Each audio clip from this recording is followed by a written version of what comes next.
بسم اللہ الرحمن الرحیم۔ السلام علیکم۔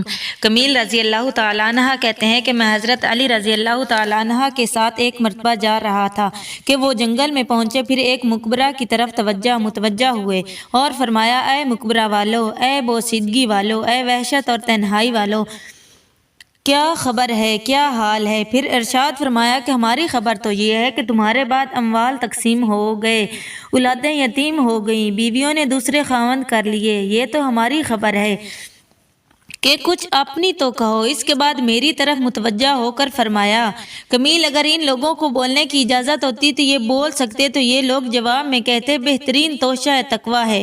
فرمایا اور پھر رونے لگے اور فرمایا، اے کمیل، قبر عمل کا صندوق ہے، موت کے وقت بات معلوم ہوتا ہے، یعنی آدمی جو کچھ اچھا یا برا کرتا ہے وہ اس کی قبر میں محفوظ رہتا ہے، جیسا کہ صندوق میں متعدد احادیث میں یہ مضمون وارد ہوا ہے کہ نیک اعمال اچھے آدمی کی صورت میں ہوتے ہیں جو میت کے جی بہلانے اور انس پیدا کرنے کے لیے تیار رہتا ہے اور اس کی دلداری کرتا ہے۔ برے اعمال بڑی بری صورت میں بدبودار بن کر آتے ہیں جو اور بھی اذیت کا سبب ہوتا ہے۔ ایک حدیث میں وارد ہے کہ آدمی کے ساتھ 3 چیزیں قبر تک جاتی ہیں: اس کا مال، جیسا کہ عرب میں دستور تھا، اس کے رشتہ دار اور اعمال۔ 2 چیزیں، مال اور رشتہ دار، دفن کر کے واپس آ جاتے ہیں، عمل اس کے ساتھ رہ جاتا ہے۔ حضور اقدس صلی اللہ علیہ وآلہ وسلم نے ایک مرتبہ صحابہ سے ارشاد فرمایا کہ تمہیں معلوم ہے کہ تمہاری مثال اور تمہارے اہل و عیال کی مثال ایسی ہے جیسے ایک شخص کے 3 بھائی اور وہ مرنے لگے۔ اس وقت ایک بھائی کو وہ بلائے اور پوچھے کہ بھائی، تجھے میرا حال معلوم ہے کہ مجھ پر کیا گزر رہی ہے اور اس وقت تو میری کیا مدد کرے گا؟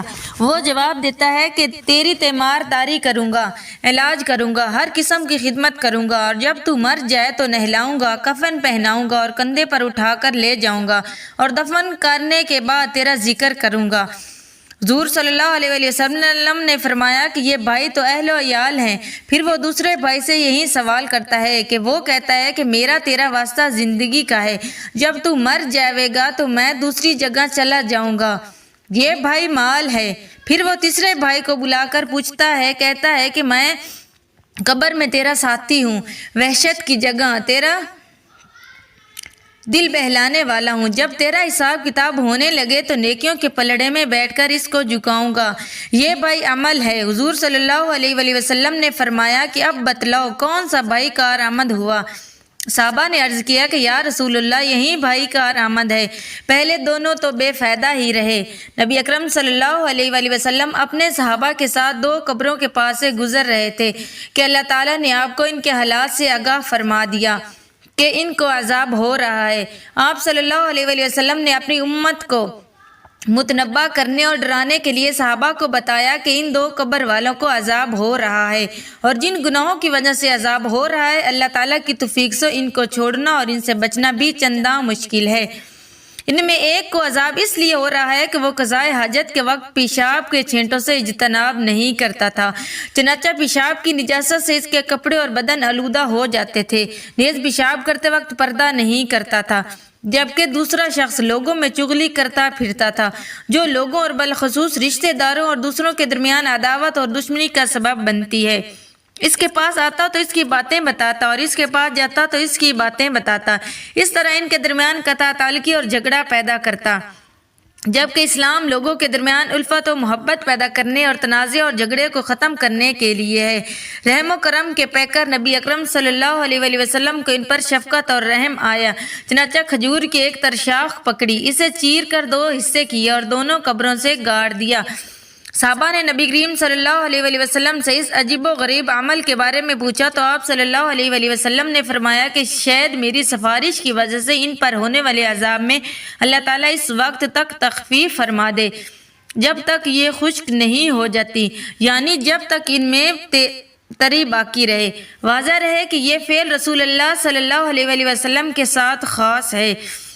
حضور اقدس صلی اللہ علیہ وآلہ وسلم ایک جنازہ سے واپس تشریف لا رہے تھے کہ ایک عورت کا پیام کھانے کی درخواست لے کر پہنچا۔ حضور صلی اللہ علیہ وآلہ وسلم خدام سمیت تشریف لے گئے اور کھانا سامنے رکھا گیا۔ تو لوگوں نے دیکھا کہ حضور اقدس صلی اللہ علیہ وآلہ وسلم لقمہ چبا رہے ہیں، نگلا نہیں جاتا۔ حضور صلی اللہ علیہ وآلہ وسلم نے فرمایا ایسا معلوم ہوتا ہے کہ اس بکری کا گوشت مالک کی بغیر اجازت لے لیا گیا۔ اس عورت نے عرض کیا یا رسول اللہ، میں نے ریوڑ میں بکری خریدنے آدمی بھیجا تھا، وہاں ملی نہیں، پڑوسی نے بکری خریدی تھی، میں نے اس کے پاس قیمت سے لینے کو بھیجا تو وہ ملی نہیں، ان کی بیوی نے بکری بھیج دی۔ حضور صلی اللہ علیہ وآلہ وسلم نے فرمایا کہ قیدیوں کو کھلا دو۔ نبی اکرم صلی اللہ علیہ وآلہ وسلم کا ارشاد ہے کہ اللہ تعالیٰ شانو خود پاک ہیں اور پاک مال ہی قبول فرماتے ہیں۔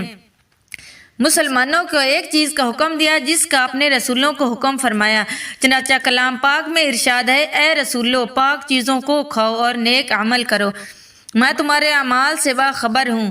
دوسری جگہ ارشاد ہے اے ایمان والو ہمارے دیے ہوئے پاک رزق میں سے کھاؤ۔ اس کے بعد حضور صلی اللہ علیہ وآلہ وسلم نے ایک شخص کا ذکر فرمایا کہ لمبے لمبے سفر کرتا اور مسافر کی دعا قبول ہوتی ہے، اور اس کے ساتھ ہی بکھرے ہوئے بالوں والا، غبار آلودہ کپڑوں والا، یعنی پریشان حال، دونوں ہاتھ آسمان کی طرف پھیلا کر کہتا ہے اے اللہ اے اللہ اے اللہ، لیکن کھانا بھی اس کا حرام ہے، پینا بھی حرام ہے، لباس بھی حرام ہے، ہمیشہ حرام ہی کھایا، تو اس کی دعا کہاں قبول ہو سکتی ہے؟ لوگوں کو ہمیشہ سوچ رہتی ہے کہ مسلمانوں کی دعائیں قبول نہیں ہوتی، لیکن حالات کا اندازہ اس حدیث شریف سے کیا جا سکتا ہے۔ گرچہ اللہ جل شانہ اپنے فضل سے کبھی کافر کو بھی دعا قبول فرما لیتے ہیں، چاہے کا فاسق کی، لیکن متقی کی دعا اصل چیز اس لیے متقیوں سے دعا کی تمنا کی جاتی ہے جو لوگ چاہتے ہیں کہ ہماری دعائیں قبول ہوں، ان کو بہت ضروری ہے کہ حرام مال سے احتراز کریں۔ اور ایسا کون ہے جو یہ چاہتا ہے کہ میری دعا قبول نہ ہو؟ حضرت عمر کی خدمت میں ایک مرتبہ بحرین سے مشک آیا، ارشاد فرمایا کہ کوئی اس کو تول کر مسلمانوں میں تقسیم کر دیتا ہے۔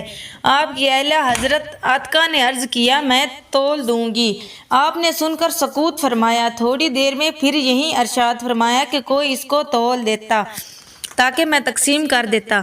آپ کی اہلیہ نے پھر یہی عرض کیا، آپ نے سکوت فرمایا۔ تیسری دفعہ میں ارشاد فرمایا کہ مجھے یہ پسند نہیں کہ تو اس کو اپنے ہاتھ سے ترازو کے پلڑے میں رکھے اور پھر ان ہاتھوں کو اپنے بدن پر پھیر لے اور اتنی مقدار کی زیادتی مجھے حاصل ہو۔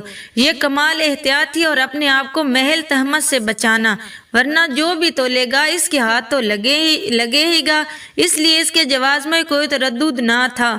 لیکن پھر بھی حضرت عمر نے اپنی بیوی کے لیے اس کو گوارا نہ فرمایا۔ حضرت عمر بن عبدالعزیز جن کو عمر ثانی بھی کہا جاتا ہے، ان کے زمانے میں ایک مرتبہ مشک تولا جا رہا تھا تو انہوں نے اپنی ناک بند فرما لی اور ارشاد فرمایا کہ مشک کا نفع تو خوشبو ہی سونگھنا ہے۔ یہ ہے احتیاط ان صحابہ اور تابعین کی، ہمارے بڑوں کی، پیشواؤں کی۔ اللہ تعالی ہم سب کو عمل کرنے کی توفیق عطا فرمائے، آمین۔ اگر ویڈیو اچھی لگے تو لائک اور شیئر کر دیں۔